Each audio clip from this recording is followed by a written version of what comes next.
ಒಂದು ಸಲ ಕಬ್ಬಣ ಮತ್ತೆ ಚಿನ್ನದ ಮಧ್ಯೆ ಮಾತುಕತೆ ಶುರುವಾಯ್ತು. ಆವಾಗ ಚಿನ್ನ ಕಬ್ಬಣನ ಕೇಳ್ತು, ಕಮ್ಮಾರ ನಿನ್ನನ್ನ ಮಾಡುವಾಗ, ನಿನಗೆ ಒಂದು ಆಕಾರ ಕೊಡುವಾಗ ಕುಲುಮೆನಲ್ಲಿ ಚೆನ್ನಾಗಿ ಕಾಯಿಸಿ ಚೆನ್ನಾಗಿ ಬಡಿದು ಒಂದು ಆಕಾರನ ಕೊಡ್ತಾನೆ ಅಲ್ವಾ?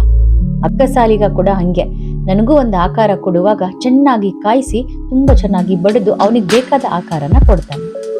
ಆದ್ರೆ ನಿನಗೆ ಒಂದು ಆಕಾರ ಕೊಡುವಾಗ ನೀನು ಅಷ್ಟೊಂದು ಚೀರ್ತೀಯ, ಅಷ್ಟೊಂದು ಶಬ್ದ ಮಾಡ್ತೀಯ, ಅಷ್ಟೊಂದು ಗಲಾಟೆ ಮಾಡ್ತೀಯ, ಯಾಕೆ ಅಂತ.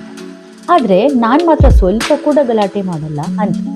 ಅದಕ್ಕೆ ಕಬ್ಬಣ ತುಂಬಾ ಚೆನ್ನಾಗಿ ಉತ್ತರ ಕೊಡ್ತು, ಚಿನ್ನ, ನಿನಗೆ ಒಂದು ಆಕಾರ ಕೊಡುವಾಗ ಅಕ್ಕ ಸಾಲಿಗ ಬಡಿಯೋ ಸುತ್ತಿಗೆ ಅದು ಕಬ್ಬಣದ್ದಾಗಿರುತ್ತೆ. ಅದಕ್ಕೂ ನಿನಗೂ ಯಾವುದೇ ನಂಟಿಲ್ಲ, ಯಾವುದೇ ಸಂಬಂಧ ಇಲ್ಲ. ಆದ್ರೆ ನನಗೆ ಒಂದು ಆಕಾರ ಕೊಡುವಾಗ ನನ್ನನ್ನ ಬಡಿಯೋ ಸುತ್ತಿಗೆ ಕಬ್ಬಣದ್ದೇ ಆಗಿರುತ್ತೆ. ನಮ್ಮವರೇ ನಮಗೆ ನೋವು ಉಂಟು ಮಾಡಿದಾಗ, ಕಷ್ಟ ಕೊಟ್ಟಾಗ, ಕೇಡು ಬಯಸಿದಾಗ ಅದರಿಂದ ಆಗೋ ನೋವು, ದುಃಖ, ಅಸಹನೆ ಕೂಡ ಅಷ್ಟೇ ಜೋರಾಗಿರುತ್ತೆ ಅಲ್ವಾ?